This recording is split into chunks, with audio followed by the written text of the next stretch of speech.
বলতেছে, বেটারে কত মানুষ রমজানের জন্য প্রস্তুতি নেয় রে ছেলে আমার, আর তুমি কিনা আমার ঘরে মদ পান করে আমার বাড়ি আসছো। ছেলে রে, ও সন্তান আমার, ও ছেলে আমার, তুমি মদ পান করে আমার ঘরে আসছো।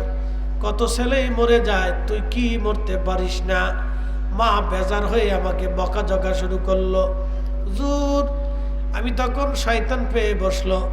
নেশাগ্রস্ত অবস্থায় আমি আমার মায়ের গায়ে হাত তুললাম, মারতে লাগলাম, ঘুষি মারতে লাগলাম, থাপ্পড় মারতে লাগলাম।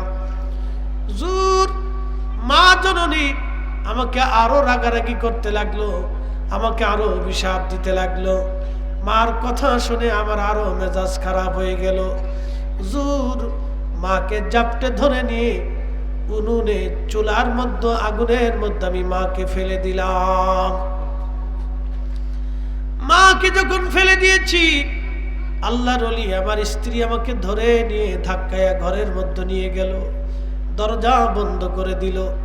দরজা বন্ধ করে দেওয়ার পরে হুজুর সারা রাত্র নেশাগ্রস্ত অবস্থায় আমি ওই বেহুশ হয়ে ঘরের মধ্যে পড়েছিলাম। সকালবেলা যখন ঘুম ভাঙছে, দরজা খুলতে গেছি, ঠিক তখনই আমার স্ত্রী ডাক, আমি দেখলাম দরজা বন্ধ করা। ডাক দিলাম, বিবি দরজা কেন বন্ধ করে রাখছো? বাহির থেকে খিল মেরে তালা মেরে লাগছো। তখন স্ত্রী আমার ডাক দিয়ে বলল, স্বামী রে, আমি তোমার সঙ্গে আর কোনোদিন সংসার করব না। তোমার মতো নাফরমানের সঙ্গে আমি সংসার করব না। যে তার মাকে হত্যা করে, মাকে মেরে ফেলে দেয়, তার সঙ্গে সংসার করার চাইতে চলে যাওয়া অনেক ভালো। তোমার মতো নাফরমানের খেদমত আমি করব না। একবার জোরে বলা যাবে আল্লাহু আকবার। হযরত মালিক ইবনে দিনার আল ইরাকি আল বসরি হজে গেলেন। তিনি হজ শেষ করার পরে আল্লাহর দরবারে বলেন, ইয়া রব, আমি তো হজ করলাম, আল্লাহ কার হজ কবুল হলো কারটা হলো না আমি তো জানলাম না। আল্লাহ, আপনি যদি দয়া করে আমাকে জানাই দিতেন। রাত্রিবেলা আল্লাহ স্বপ্ন ডাক দিয়ে বললেন, ও মালিক, আমি সবার হজ কবুল করেছি, কিন্তু একজনের হজ আমি আল্লাহ কবুল করি নাই। সবাইরে ক্ষমা করছি, কিন্তু একজনকে আমি আল্লাহ ক্ষমা করি নাই। মালিক ইবনে দিনার চিন্তায় পড়ে গেলেন। পরের দিন আবার রাত্রিবেলা আবার আল্লাহকে বলেন, ইয়া রাব্বি, ইয়া আল্লাহ, কে সেই লোকটা যাকে তুমি মাফ করো নাই? আল্লাহ ডাক দেয়া বললেন, হে মালিক ইবনে দিনার, সেই লোকটার নাম মোহাম্মদ ইবনে হারুন সমরকন্দি। তার বাড়ি সমরকন্দ, বর্তমান উজবেকিস্তান, বাংলাদেশ, ভারত, পাকিস্তান, আফগানিস্তান। তার পার্শ্ববর্তী দেশের নাম উজবেকিস্তান। এই উজবেকিস্তানের একটা এলাকার নাম বুখারা। এই বুখারা থেকে 3 মাইল দূরে একটা শহর আছে সমরকন্দ। এই সমরকন্দে তার বাড়ি ছিল। মালিক ইবনে দিনার চিন্তায় পড়ে গেলেন, হাই হাই, লোকটাকে তো দেখার দরকার, যাকে আল্লাহ মাফ করল না। পরের দিন ফজরের নামাজ পড়ে হেরেম থেকে বের হইয়া আহলুল মক্কা যারা আছে, মক্কাবাসী, সবাইরে ডাক দিয়ে বলতেছে, এ মক্কাবাসী, বলো তোমরা কি মোহাম্মদ ইবনে হারুন সমরকন্দির চিনুনি? সবাই ডাক দিয়ে বলল, হ্যাঁ, তার চিনি, সে অনেক বড় বুজুর্গ। আজকে 40 বছর ধরে হেরেমে মাকামে ইব্রাহিমে সারা রাত্র ভরে ভরে আল্লাহর ইবাদত করে করে রাত কাটায় দেয়। 40 বছর ধরে হেরেমে মাকাম ইব্রাহিমে সারা রাত্র ভরে আল্লাহর ইবাদত করে কাটায় দেয়। একবার জোরে বলা যাবে কি সুবহানাল্লাহ?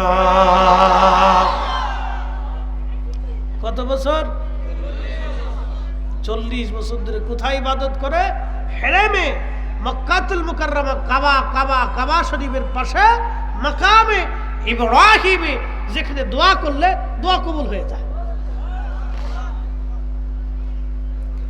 40 বছর ধরে ইবাদত করে, আর সারা দিন সে রোজা রাখে। 40 বছর ধরে আল্লাহর দেওয়া 5টা দিন নিষিদ্ধ সময়, এই নিষিদ্ধ দিনে রোজা রাখা যাবে না। বাকি 360 দিন আপনি রোজা রাখতে পারবেন। 365 দিনের 5 দিন রোজা রাখতে পারবেন না, কিন্তু 360 দিন যে কোনো দিন আপনি রোজা রাখতে পারেন। সে সারা বছর রোজা রাখে। মালিক ইবনে দিনার চিন্তায় পড়ে গেলেন, 40 বছর ধরে যে লোকটা মাকামে ইব্রাহিমে আল্লাহর ইবাদত করে, এই লোকটাকে আল্লাহ মাফ করলো না, তার হজ কবুল হলো না, লোকটাকে তো দেখাই লাগে। বলল, লোকটা কোন জায়গা আছে? বলে, মক্কার ওই পাশে বিরান ভূমি, এইখানে গেলে একটা গাছ পাবেন, এই গাছের নিচেই আল্লাহর বান্দা ছায়ায় সারাদিন নামাজে ইবাদতে জিকিরে কাটায় দেয়। মালিক ইবনে দিনার চিন্তায় পড়ে গেলেন, ব্যাপার কি? আল্লাহ, এই লোকটাকে তো দেখাই লাগে। হেঁটে হেঁটে মক্কার বিরান ভূমিতে চলে গেলেন। যাইয়া ওই গাছের নিচে দেখতেছে একটা বান্দার ডান হাত কাটা। লোকটা খুব ধীর স্থির ভাবে নামাজ পড়তেছে। মালিক ইবনে দিনার আস্তে করে পাশে যায় সালাম দিলেন। সালাম দিয়ে বসে বললেন, মুহাম্মদ ইবনে হারুন সমরকন্দি নামাজ শেষ করলেন। সালাম ফিরাইয়া সালামের জবাব দিয়ে বলেন, হে আল্লাহর বান্দা, পরিচয় কি? এই মিসকিনের কাছে আপনি কেন আসছেন? বলে, আমার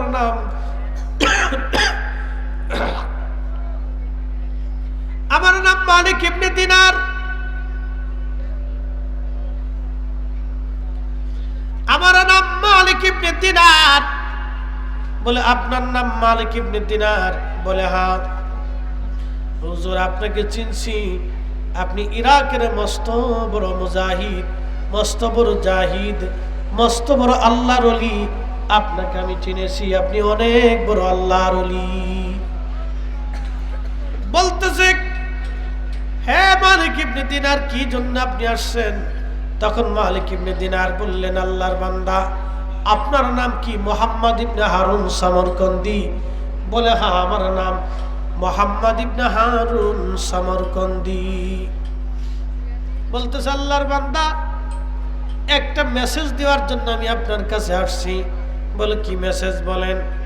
বলে, আমি আল্লাহর দরবারে দোয়া করেছিলাম, আল্লাহ আমার জানাইছে সবার হজ কবুল হয়ে গেছে, সবাই আল্লাহ মাফ করে দিয়েছে, কিন্তু মুহাম্মদ ইবনে হারুন সমরকন্দির আল্লাহ মাফ করে নাই। তখন মুহাম্মদ ইবনে হারুন সমরকন্দি চোখের পানি ফেলে ফেলে কাঁদতেছিল আর বলতেছিল, হুজুর, শুধু আপনি না, আজকে 40 বছর ধরে আমাকে 40 জন আবদাল ওলি এসে সংবাদ দিয়ে গেছে, সবার গুনাহ মাফ হয়, কিন্তু আমার গুনাহ মাফ হয় না। সবাইকে ক্ষমা করা হয়, কিন্তু আমারে ক্ষমা করা হয় না। আজকে 40তম বছরে আপনি এসে আমাকে সংবাদ দিয়ে গেলেন, আল্লাহ আমাকে মাফ করে নাই। মালিক ইবনে দিনার খুব চিন্তায় পড়ে গেলেন, ডাক দিয়ে বলতেছে, আল্লাহর বান্দা, 40 বছরে তোমাকে 40 জন আবদাল এসে সংবাদ দিয়ে গেল। হে আল্লাহর বান্দা, তাহলে বলো, আল্লাহর বান্দা, তুমি জীবনে কি ভুল করছো বলো তো? তখন আল্লাহর বান্দা বলতেছে, হুজুর, আমার জীবনের একটা ভুল আমাকে পর্যন্ত নিয়ে আসছে। বলে, ভুলটা কি? তখন আল্লাহর বান্দা বলতেছে, হুজুর, আমি সমরকন্দের অনেক বড় ব্যবসায়ী ছিলাম, অনেক অর্থের মালিক ছিলাম, আমার 12 জন দাসীবাদী ছিল, আমার তৎকালীন সময়ে 7,000 স্বর্ণ মুদ্রা ছিল, বর্তমানে শত শত কোটি টাকা হবে। আমার অনেক জমিন ছিল, ফলের বাগান, আঙ্গুরের বাগান, খেজুরের বাগান, বড় বড় ফলের বাগান আমার ছিল। হুজুর, আমি মাদক পেয়েছিলাম, নেশা করতাম। ওগো আল্লাহর ওলি, একদিন রাত, শাবানের শেষ রাত, অর্থাৎ 29 তারিখ দিন, যে রাত্রিবেলা, আমি রাতের আধারে মদ পান করে আমি বাড়িতে চলে আসছি। আমার জননী, আমার মা তখন চুলার পাশে বসে বসে আগুন তাপাত, চুলার পাশে বসে বসে রুটি বানাইতেছিল। উনুনে বসে বসে মা রুটি বানায়, আমি মদ পান করে নেশাগ্রস্ত অবস্থায় যখন বাড়ি আসলাম, তখন আমার মা আমার হাতটা ধরে বলতেছে, বেটারে, কত মানুষ রমজানের জন্য প্রস্তুতি নেয় রে ছেলে আমার, আর তুমি কিনা আমার ঘরে মদ পান করে আমার বাড়ি আসছো।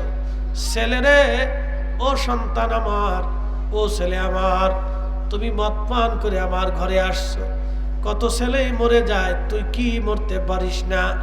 মা বেজার হয়ে আমাকে বকাঝকা শুরু করলো। হুজুর, আমি তখন শয়তান পেয়ে বসলো। নেশাগ্রস্ত অবস্থায় আমি আমার মায়ের গায়ে হাত তুললাম, মারতে লাগলাম, ঘুষি মারতে লাগলাম, থাপ্পড় মারতে লাগলাম।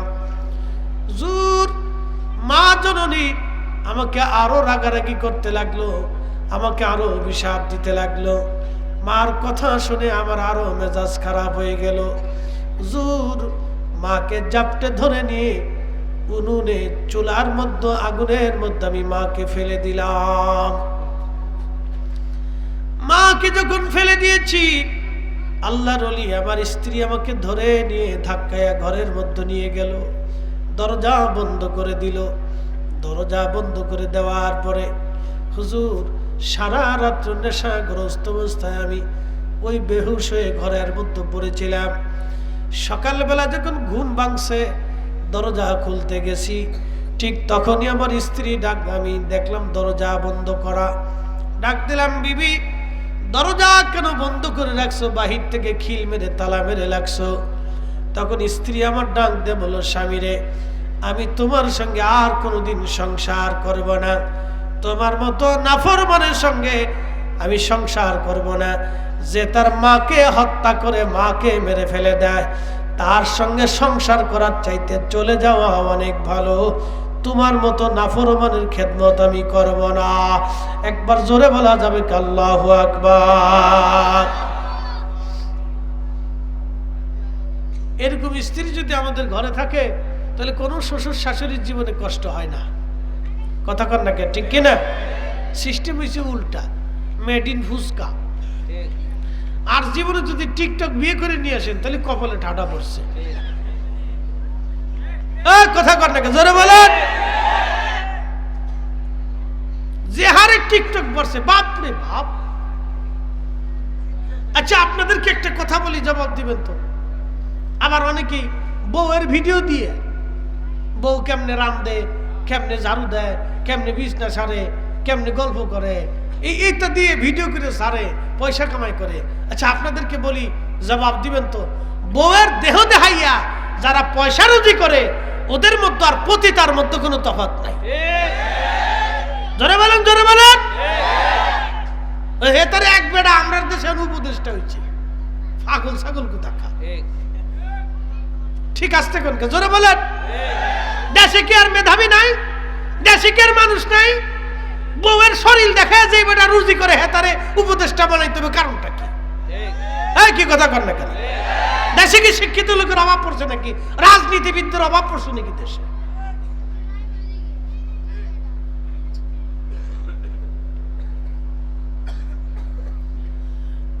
নারায়ণগঞ্জবাসী মনোযোগ দিয়ে কথাগুলি শুনবেন। মহিলা তখন ডাকতে বলতেছে, স্বামী তোমার সাথে আমি আর সংসার করব না, চললাম। জোর আমি পাগল পারা হয়ে গেলাম। ঘরের দরজা খুলে বের হয়ে, ভেঙ্গে বের হয়ে যখন আমি আসলাম, দেখি সত্যি মা চুলার মধ্যে পড়ে আগুনে পুড়ে কালা হয়ে গেছে। মা দুনিয়াতে নাই। হুজুর, আমি পাগল পারা হয়ে গেলাম। হায় হায়, করলাম কি? আমার জীবন ধ্বংস করে ফেলছি। আল্লাহর ওলি গো, পাগল পারা হয়ে আমি আমার মাকে দাফন কাফন করলাম। হুজুর, মাকে দাফন কাফন করার পরে আমি চিন্তা করলাম, এত বড় অপরাধ আমি করছি, আল্লাহ আমাকে ক্ষমা করবেনি। তওবার আশা নিয়ে হুজুর আমি আমার স্ত্রী থেকে জুদা হয়ে গেলাম। ৭,০০০ স্বর্ণ মুদ্রা ছিল, সবগুলি গরিব মানুষ ডেকে এনে দান করে দিলাম। সমস্ত গরিব মানুষ আমি গরিব মানুষ ডেকে এনে দান করে দিলাম। সমস্ত অর্থগুলি, জমিগুলি আল্লাহ রাস্তায় দান করে দিলাম, যদি আল্লাহ মাফ করে দেয়। কিন্তু তারপরও আমার মন সায় দেয় না, যদি আল্লাহ ক্ষমা না করে।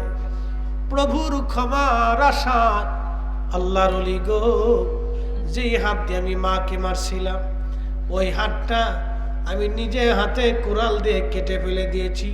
হুজুর দেখেন আমার ডান হাতটা নাই।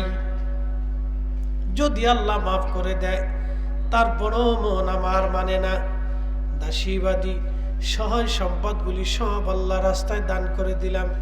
যদি আল্লাহ মাফ করে দেয়, তারপরও মন মানে না।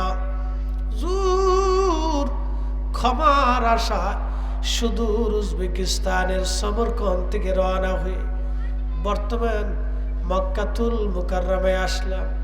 হুজুর হেরেমে এসে 40টা বছর ধরে এই মাকাম ইব্রাহিমে সারা রাত আমি নামাজ পড়ি। যেই মাকামে দাঁড়াইয়া দোয়া করলে কোনো হাতকে আল্লাহ ফিরাই দেয় না, কিন্তু 40টা বছর ধরে আল্লাহ আমার হাত ফিরাই দিচ্ছে। আমার দোয়া আমার মালিক কবুল করে না। হুজুর 40 বছরে 40 বার হজ করেছি, কতবার আল্লাহর ঘর তাওয়াফ করেছি। খুদার ঘর ধরে কানলে প্রভু মাফ করে দেয়। 40 বছর ধরে আল্লাহ আমারে মাফ করে না। হুজুর দিনের ভাগে আমি গাছের নিচে যে আল্লাহর ইবাদতে কাটাই, 40 দিন পর পর আমি পেট ভরে খাবার খাই। 40 দিন আমি কোন রকম খেজুর খেয়ে না খেয়ে একবেলা খেয়ে দিন কাটাই। হুজুর দুনিয়া বিরাগী হয়ে গরিবত্ব বরণ করে ক্ষমা পাওয়ার আশায় 40টা বছর ধরে কান্দি। 40 বছরে 40 জন আল্লাহর ওলি এসে আমাকে বলে গেছে, সমরকন্দি সবার ক্ষমা হয়, তোমার ক্ষমা হয় না। সবার ক্ষমা হয়, তোমার ক্ষমা হয় না। হুজুর এখন আমি কি করব বলেন? আমার কি কোনো উপায় নাই? ক্ষমা কি নসিব হবে না? হযরত মালিক ইবনে দিনার কেঁদে ফেললেন, আল্লাহর বান্দারে এত বড় ভুল কেমনে ক্ষমা হবে বলো? এই কথা বলে চলে আসলেন তিনি। তখনই মালিক ইবনে দিনার চলে আসার পরে মুহাম্মদ ইবনে হারুন সমরকন্দি 2 হাত আল্লাহর দরবারে বাড়ায় দিয়ে বললেন, হে বিপদ অপসরণকারী, হে মুসিবত দূর করনেওয়ালা আল্লাহ, একটা ভুলের জন্য আমি 40 বছর ধরে তোমার দরবারে ক্ষমা চাচ্ছি। আল্লাহ একটা ভুলের জন্য 40 বছর ধরে ক্ষমা চাচ্ছি। একটা ভুলের জন্য 40 বছর ধরে ক্ষমা চাচ্ছি। আল্লাহ একটা ভুলের জন্য 40 বছর ধরে ক্ষমা চাচ্ছি। তোমার বান্দাকে যদি ক্ষমা না করো, বান্দা কোথায় যাবে? তোমার বান্দাকে যদি মাফ না করো, বান্দা কোন জায়গায় মাফ পাবে? তোমার বান্দাকে যদি মাহরুম করো, বান্দা কোন দরজায় হাত বাড়াবে? এইভাবে বিনয়ী ভাবে কাকুতি মিনতির স্বরে মুহাম্মদ ইবনে হারুন সমরকন্দি আল্লাহর দরবারে কেঁদে কেঁদে দোয়া করতেছিল, আল্লাহ 40 বছরের ইবাদত নিয়ে তোমার দরবারে হাত বাড়াইছি, আল্লাহ আপনি আমারে মাফ করে দেন। তো খুব বিনয়ে কাঁদতে লাগলো। মালিক ইবনে দিনার এসে মুসাফির খানায় ঘুমাইছে। এখন তো হোটেল মোটেল হয়েছে, আগে তো মক্কা মদিনায় হোটেল মোটেল ছিল না, মুসাফির খানা ছিল। তো মুসাফির খানা এসে ঘুমিয়ে রয়েছে। গভীর রাত, স্বপ্ন দেখতেছে রাহমাতুল লিল আলামিন আমার নবীজি স্বপ্নে তশরিফ আনছে। না না হয় না, আরো জোরে বলেন। নবী আসেনি? জোরে বলেন। না না হয় না, জোরসে বলেন। সালামের জবাব দেয়নি? এখনো দেয়। আমি হেরেবে গেছি তো মদিনাতুল মুনাওয়ারা জিয়ারতে গেছি, রওজা শরীফে প্রতিদিনই তো যাওয়া আসা হতো। 3 ধরনের হাজি পেয়েছি। এক হাজি রওজা শরীফের পাশে বসে বসে কান্দে, দাঁড়ায় দাঁড়ায় কান্দে। আর এক হাজি সে কান্নাকাটি করে না, শুধু সালাম দিয়ে চলে যায়। আর এক হাজি মোবাইলে এমনি ছবি তুলে।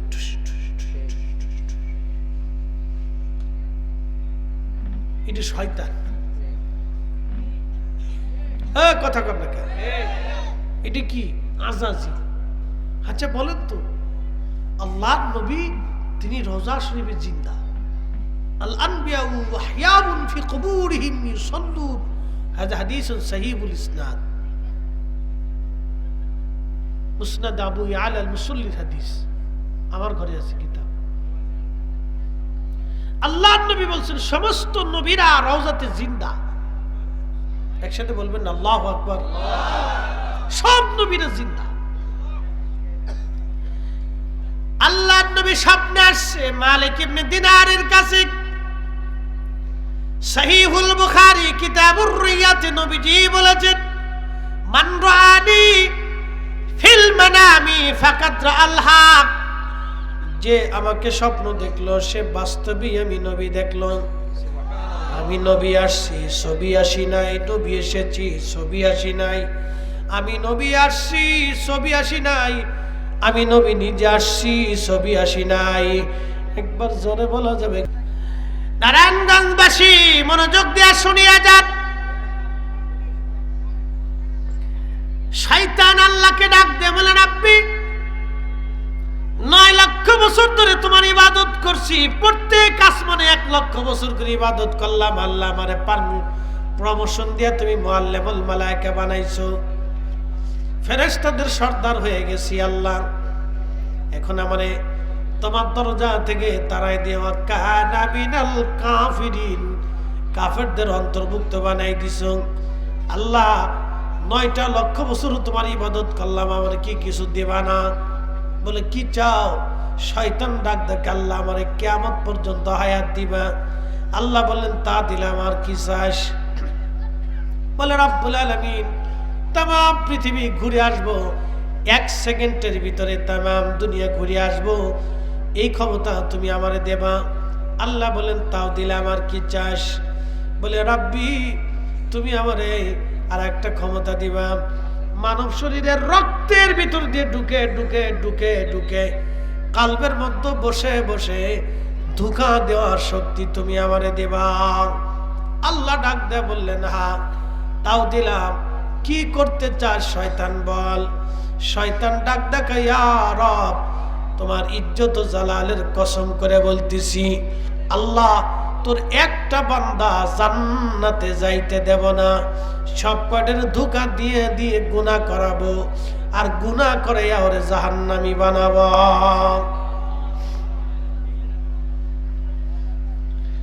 শয়তান এই কথা বলার পরে আমার রব আমার আল্লাহ জালালি হই আল্লাহ ধমক দেয়া বলতেছে, এ শয়তান যা, তুই ধোঁকা দিয়ে আমার বান্দারে জাহান্নামী বানাবি, গুনাহ করাবি।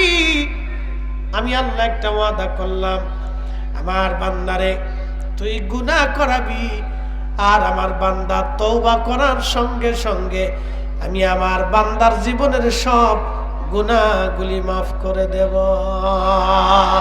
না না, একসাথে যারা বলেন আল্লাহু আকবার।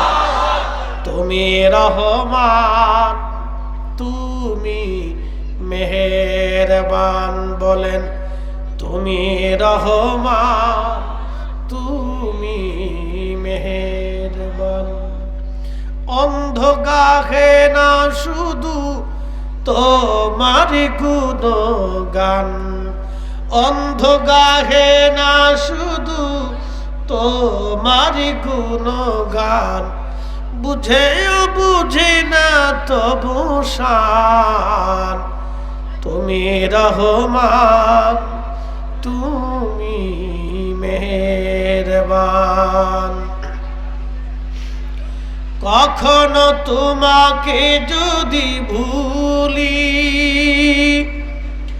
হেদায়েতের আলো জেলে নিয় কাছে তুলি, ঠাই দিও প্রিয়তম, ঠাই দিও প্রিয়তম, ওগো মহিয়ান।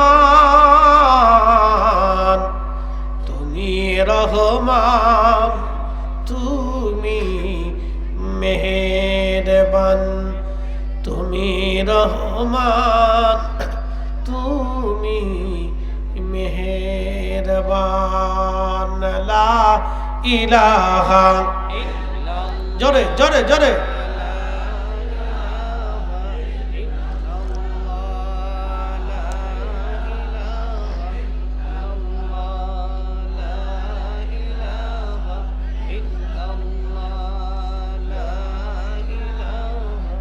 ইল্লাল্লাহ লা ইলাহা ইল্লাল্লাহ মুহাম্মাদুর রাসূলুল্লাহ সাল্লাল্লাহু আলাইহি ওয়াসাল্লাম। আল্লাহর নবী ডাক দিছে, মালিক, আল্লাহর বান্দা আমার উম্মত সমরকন্দিরে যায় বলো, আমার রব আমার আল্লাহ তার জীবনের অপরাধ মাফ করে দিয়েছে। আস্তে হয়ে গেল না? জোরে বলেন। কত বছর পরে মাফ হলো? কত বছর? আপনারা যারা আমার সাথে বিয়াদবি করেন, বলেন কাবা ঘরে ইবাদত করার আর সুযোগ আছে? এই দিন আর সেই দিন নাই। ওই দিন ঠেলে নিয়ে গেছে এই দিনের কাছে, এই দিন ধাক্কায় নিয়ে চলে গেছে সেই দিনের কাছে। এখন আর কাবাতে 40 বছর থাকার সুযোগ নাই। নারায়ণগঞ্জবাসী, আমার নবী ডাক দিয়ে বলতেছে, মালিক, যে বলুক আল্লাহ থেকে মাফ করে দিয়েছে, কিন্তু কিয়ামতের ময়দানে আল্লাহর বিচার বসবে। আল্লাহ হবে মালিক ইয়াউমিদ্দিন, আল্লাহ হবে মালিক ইয়াউমিদ্দিন, বিচার দিনের মালিক আল্লাহ। সেই দিন আমার আল্লাহ একটা প্রাণীরও বিচার করবে, পশু পাখিরও বিচার হবে, সেই দিন গরু ছাগলেরও বিচার হবে, শিং ছাড়া শিংওয়ালা প্রাণী সবারও আল্লাহ বিচার হবে। শুধু ভাববেন না আপনাদের বিচার হবে, মানুষের বিচার হবে, জিনদের বিচার হবে, ফেরেশতাদের বিচার হবে, মাছের বিচার হবে, পশু পাখিদের বিচার সেই দিন হবে। প্রশ্ন রাখতে পারেন, ফরিদ হুজুর, পশু পাখির বিচার আল্লাহ কেমনে করবে? পশু পাখির বিচার আল্লাহ কেমন? এই মোবাইলে কথা কেটে যায়, তুই দুনিয়াতে আসুত নি, ওয়াজ করতে করতে কোন থেকে ওয়াজ শুনে গেছে? চেয়ারে বইয়া তুই মোবাইলে ঠাডায় কথা বলতেছে। কোন জগতে আসি ভাই? দুনিয়া শেষ, কিয়ামত এসে গেছে। আর কয়দিন অপেক্ষা করে, এরপরে দেখবেন কিয়ামত এসে গেছে। আকাশ থেকে পাথর নিক্ষিপ্ত হবে, আর কিছুদিন পরে দেখবেন আকাশ থেকে পাথর আসতেছে। হায়াত কমে গেছে, দিন কেমনে যায় বুঝবেন না, রাত কেমনে যায় তাও বুঝবেন না। কিয়ামতের আলামত এগুলি সব, কিয়ামতের আলামত। আল্লাহ রাসূল ৭৭টা আলামতের কথা বলছেন, তার একটা আলামত বলছেন যে মানুষ ঘুমাবে, ঘুম থেকে উঠবে, আবার সন্ধ্যা লাগবে, সূর্য ডুবার পরেই, সূর্য উদয়ের পরেই মানুষ দেখবে যে সূর্য অস্তের সময় এসে গেছে। কিভাবে সময় চলে যায় নিজেও বুঝবে না। আপনি একটু লক্ষ্য করবেন তো, এখন দেখবেন সময় কেমনে চলে যায় আপনি নিজেও বুঝেন না। সূর্য উঠতে উঠতে ডুবে চলে যায়, ডুবতে ডুবতে সকাল হয়ে যায়। কিভাবে দিন চলে যায় আপনি নিজেও বুঝবেন না। নবী বলছেন সময় খুব শর্ট হয়ে যাবে, প্রত্যেক খাবারের বরকত নষ্ট হয়ে যাবে, হায়াত কমে যাবে, হঠাৎ মৃত্যু বাড়বে। প্রত্যেকটা কথা রাসূলের সত্য হয়েছে। হঠাৎ মৃত্যু, বুঝছেন, স্টক, হঠাৎ করে পড়ে, ঠাস করে পড়ে, সাটান সিটেনতে মরে পড়ে যায়। কি কথা কর না কেন? আজকে এক ভিডিওতে দেখলাম এক লোক সেলুনে গেছে, সেলুনে যাইয়া মেসেজ করতে হয়েছে। মেসেজ টেসেজ সাবধানে বলেন, সেলুনালারা ঘাড় ফুটিয়ে দেয় না? হ্যাঁ, কি কথা কর না কেন, দেয় না? এরকম একটু ঘাড় ফুটিয়ে গেছে, ঠিক করে চাপ দিছে, বেকা হয়ে গেছে, আর সোজা হয় না। সাত পড়তে পড়তে একবার 30 সেকেন্ডে মরে গেল। 30 সেকেন্ড, শুধু একটু পানি হয়েছে, শেষ। অতএব সেলুনে দিয়ে ফুটাফুটি একটু কমাই করি। হ্যাঁ, একবার জীবনোত্তরে ফুটে যাবেন, অথবা ঘাড় বেঁকা হয়ে যাবে, আর কোনোদিন সোজা করতে পারবেন না, এমনি আড়া লাগবে। আপনি থাকবেন একদিকে, ঘাড় থাকবে আর একদিকে। কথা কন না কে? বুঝে টুঝে কিন্তু সেলুনিতে ঘাড় একটু মেসেজ টেসেজ করে, হ্যাঁ, শেষে কিন্তু চেহারা ঘুরে দেবো, বেকার থাকতে হবে। সতর্ক করে দেওয়া দায়িত্ব। আমরা অনেক সময় সুখের আত্মীয়সজ্জা অনেক কিছু ভুলে যাই, মনে থাকে না। আল্লাহর শাস্তি আসতে বিন্দু মাত্র সময় লাগে না ভাই, কথা কন নাকি, ঠিক কিনা? আগামী মুহূর্ত বরাতে কি আছে আমরা জানি না, কেউ জানি না। এই চাটা খাচ্ছি আল্লাহর আইনে, আমার পকেটে পয়সা আছে, টাকা আছে, আমার মানিব্যাগেও টাকা আছে, কিন্তু বরাতে খাবার নাই। বলে হুজুর কারণ কি? আমি জুমার আগে খেয়েছি, এখন পর্যন্ত একটা দানা মুহে ভাত দিতারি নেই, টাইম নেই, খালি চা খাইতেছি। আল্লাহকে তোর বরাতে নাই। হ্যাঁ, আল্লাহর সিদ্ধান্তের বাইরে আপনি যেতেই পারবেন না। কোটি টাকা থাকবে, খেতে পারবেন না। আল্লাহর আইনের বাহিরে একটা দানা ভাতও বেশি খেতে পারবেন না, ঠিক কিনা? এটা বিশ্বাস রাখবেন, একই রাখবেন। আল্লাহর সিদ্ধান্তের বাহিরে এক দানা ভাতও বেশি খেতে পারবেন না। তারপরও কিন্তু দুই টুকলা দূরের না।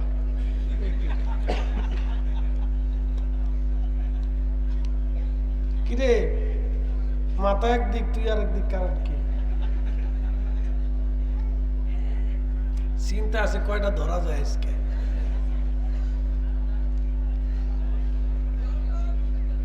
হ্যাঁ, শুনে যান। ও আর বেশি লম্বা করব না, শেষের দিকে চলে আসতেছি। রাত গভীর হয়েছে, কিছু কথা বলছি হাসতে হাসতে, কিছু কথা বলছি আপনাদেরকে মজা দেওয়ার জন্য। আল্লাহ ভালো কথাগুলি আমল করার তৌফিক দিক, সকলে বলে না আমিন। আজ আমার শেষ।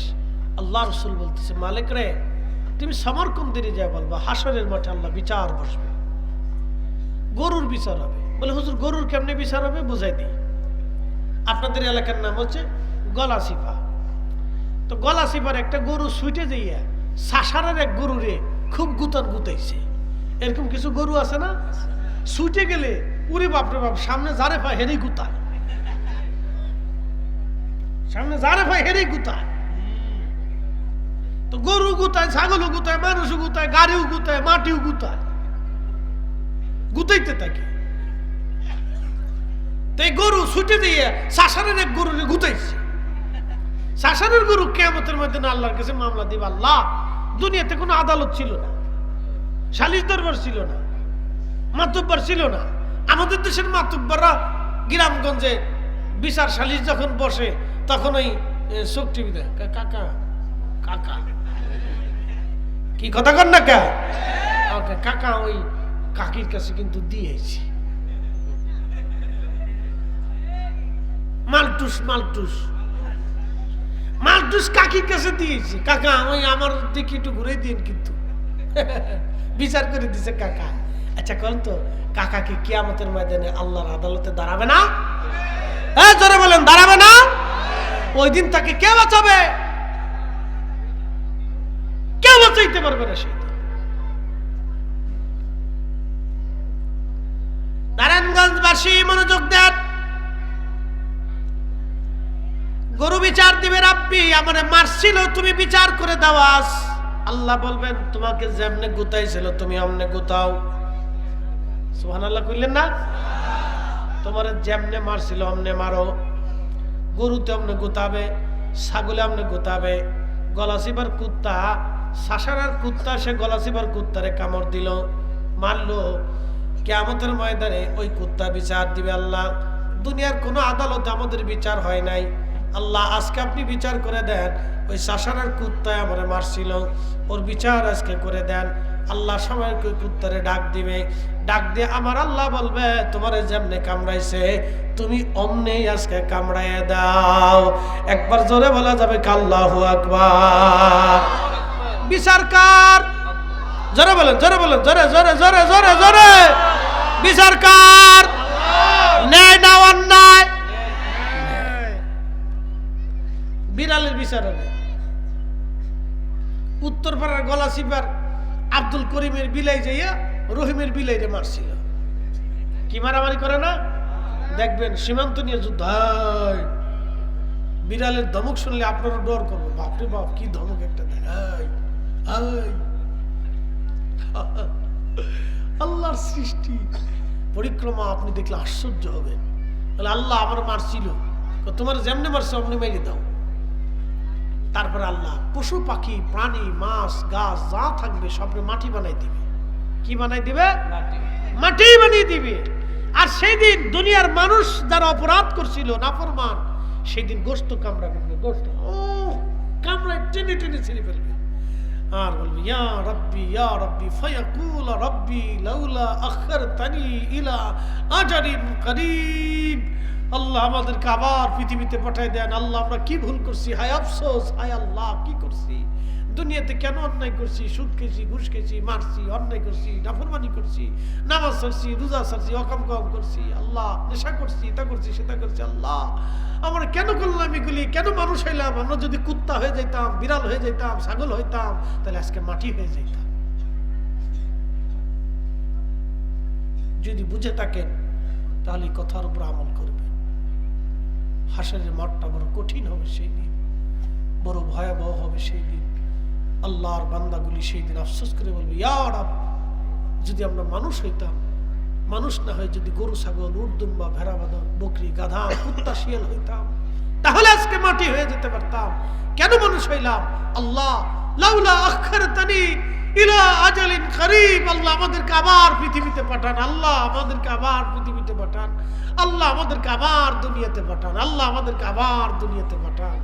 সেদিন আল্লাহ ডাক দিবে ওয়ালা ইউআখিরাল্লাহু নাফসান ইযা জাআ আজালুহা।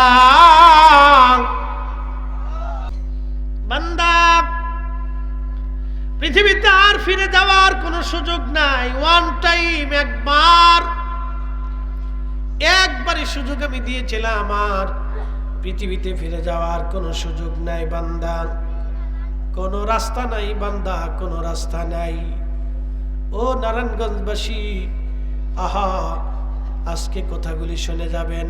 নবীজি বলতেছিলেন, ও মালিক ইবনে দিনার, সমরকন্দিরে বলবা আল্লাহর আদালত বসবে, মা বাদী হবে, সমরকন্দি সেই দিন আসামি হবে। মা বাদী সমরকন্দি সেই দিন আসামি হয়ে যাবে। আমার আল্লাহ যদিও তারে মাফ করছে, কিন্তু কিয়ামতের ময়দানে মা মামলা করে বসবে, আল্লাহর কোর্টে মামলা ঢুকবে, আল্লাহ বিচারে বসে যাবে। মার পক্ষে সমরকন্দির বিরুদ্ধে আল্লাহ রায় দিবে। নবী আমার বললেন, সমরকন্দিকে বলবা আল্লাহ দুনিয়ার 3 দিনের সমান 72 ঘন্টা তারে আগুনের মধ্যে আল্লাহ পোড়াবে, জাহান্নামের মধ্যে নিক্ষিপ্ত করবে। দুনিয়ার 3 দিনের সমান 72 ঘন্টা সে আগুনের মধ্যে থাকবে। এরপরে আল্লাহ তার মায়ের কলিজার মধ্যে দয়া ভালোবাসা আল্লাহ ঢেলে দিবেন। দয়া ঢেলে দেওয়ার পরে মার মনে মায়া লাগবে। তখন মা ডাক দিয়ে বলবে, ইয়া রাব্বি, আমার সন্তান অন্যায় করে ফেলছিল, আল্লাহ আপনি শাস্তি দিছেন, আল্লাহ আমি খুশি, আল্লাহ আমার ছেলে সমরকন্দিরে আপনি আমার কোলে ফিরাইয়া দেন, আমারে মাফ করে আপনি জান্নাত দিছেন, আমার ছেলেটারও মাফ করে আমার সঙ্গে জান্নাতি বানাইয়া দেন। একবার জোরে বলা যাবে কি আল্লাহু আকবার? না না হয় না, আরো জোরে বলেন আল্লাহু আকবার। হ্যাঁ নারায়ণগঞ্জ গোলাচিপার মুসলমান, ক্ষমা যদি পেতে হয় বাবা মার সেবা করো, যদি জান্নাত পেতে চাও বাবা মার সেবা করো, বাবা মার সেবা করো। হে নারী সমাজ, যদি ক্ষমা পেতে চাও তাহলে শ্বশুর শাশুড়ি থাকলে স্বামীকে উত্তেজিত করিও না, স্বামীর উত্তেজিত না করিয়া ওই বৃদ্ধা মা বৃদ্ধা বাবার সেবা করো। কারণ সে 40টা বছর তোমার এই সুন্দর সংসারের জন্য লড়াই করে আসছে, 40টা বছর ধরে কষ্ট করছে। বন্ধু ও মা আমার বোনেরা শুনে যান। আর যারা শাশুড়ি শ্বশুর হয়েছেন তারা বৌমাটাকে নিজের মেয়ের মতো মনে করবেন, তার দুঃখে দুঃখী হবেন, তার সুখে সুখী হবেন, তার বিপদে পাশে দাঁড়াবেন। আমি আমার মাদেরকে বলবো, মা, বৃদ্ধ যারা হয়ে গেছেন, আপনার ছেলে এবং বৌমার মধ্যে যদি কখনো ঝগড়া হয়, তাহলে আপনি ছেলের পক্ষ নেবেন না, আপনি আপনার বৌমার পক্ষ নেবেন। কারণ যখনই আপনি বৌমার পক্ষ নেবেন তখন এই সংসার ভাঙবে না। আর যদি আপনি ওই সময় ছেলের পক্ষ নেন তাহলে এই সংসারটা নষ্ট হয়ে যাবে। আর যারা মেয়ে বিয়ে দেন তাদেরকে বলতেছি, শোনেন, মেয়ে জামাইয়ের মধ্যে ঝগড়া হলে মেয়ের পক্ষ নেবেন না, আপনি জামাইয়ের পক্ষ নেবেন। সংসার টিকে যাবে, সংসার নষ্ট হবে না।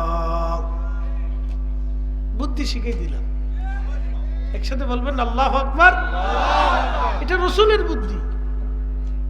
ফাতিমার আলীর সাথে ঝগড়া হইছে, আপনাদের বুঝি ঝগড়া টগড়া লাগে না? না, কি কথা কর না কে? মুরব্বীরা লাগে না নাকি বুড়া কালেও লাগে? রহিমের দাদারে কয়, রহিমের দাদু, বাবা তুমি পছন্দ তোমার সংসার করতেছি, কিছু পাইলাম না করতো, তুমি খালি ঝগড়াই করতা। সব জানি ঝগড়া হয়, আমরাও লাগে না তা না। ফাতেমার আলীর মধ্যে মনোমালিন্য হয়েছে, কিন্তু এরকম ফিটি না, ঘুষাঘুষি না, মারামারি না, এমনি কথা আর মনোমালিন্য হয়েছে। তাদের জীবন তো খুব সুন্দর ছিল, আর তারা তো খুব আল্লাহ ভীরু ছিল। তো এই সামান্য মনোমালিন্য হয়েছে, হযরত আলী রাদিয়াল্লাহু তাআলা মনটা বেজার করে মসজিদে নববীতে সে মাটির মধ্যে শুয়ে রয়েছে। শোনেন, যদি কখনো বেশি রাগ হয় তাহলে দাঁড়ার থেকে বসে যাবেন, বসার পরে যদি রাগ না মিটে তাহলে শুয়ে পড়বেন। কাঠের মধ্যে শুয়েন না, মাটির মধ্যে শুবেন।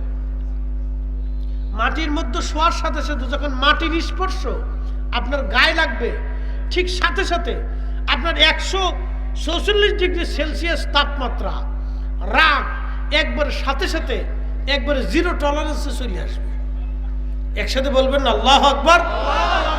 144 ডিগ্রি যদি হয় তাহলে 0 ডিগ্রিতে চলে আসবে রাগ।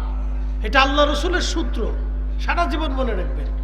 তো আমার নবীজি ফাতেমার বাড়ি গেছে, আলী কই?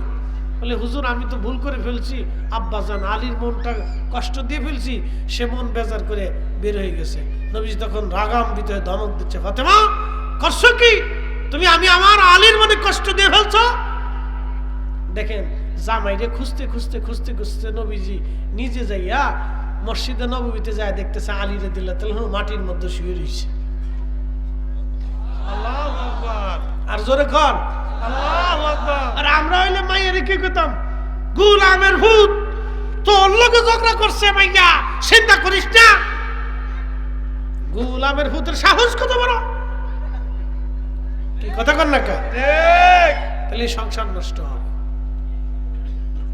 ঝগড়া হয়েছে, মেয়েকে ধমক দিবেন, জামাইয়ের পক্ষ নিবেন। তখন এই জামাই দেখবেন যে নরম হয়ে গেছে গা, বুঝতে পারছেন? আর দুনিয়া তো আসাধ্য মিনাল ফাম, দুনিয়া ফামের উপরে চলে। তো খুব মনোযোগ দিন। হযরত আলী রাদিয়াল্লাহু তাআলা নূর কাছে যায়, নবীজি বলতেছে, ইয়া আবা তুরাব, মানে মাটির বাবা, উঠো উঠো উঠো উঠো। একসাথে বলবেন না মারহাবা? মাটিতে শুয়ে রয়েছে, কে মাটিওয়ালা, উঠো উঠো উঠো উঠো, আর মন খারাপ করে না, চলো বাড়ি চলো। হযরত আলী চিন্তা করলেন, আমার নাম আলী, কিন্তু নবী বললেন আবু তুরাব। এজন্য হযরত আলীর আর একটা লকব হচ্ছে আবু তুরাব। আবু তুরাব, আবু তুরাব, আবু তুরাব, মাটিওয়ালা মাটিওয়ালা মাটিওয়ালা। আবু তুরাব নবীজির হযরত আলীর আর একটা নাম ছিল আবু তুরাব লকব। নবী বলেছেন, এই জন্য হযরত আলী বললেন, রাসূল বলেছেন, তবে এটাই বরকতের নাম আবু তুরাব। এই জন্য আপনাদেরকে এই সূত্রটা শিখিয়ে দিয়ে গেলাম। ঝগড়া ফাসাদ লাগলে মহিলাদেরকে বলতেছি, মা বোনেরা, শাশুড়ি যারা আছেন, কখনো ছেলের পক্ষ নেবেন না, বৌমার পক্ষ নেবেন। তাহলে সংসার নষ্ট হবে না, আর বৌমা জীবনে আপনার প্রতি কৃতজ্ঞ থাকবে, কখনো অকৃতজ্ঞ হবে না। এটা মনে রাখবেন।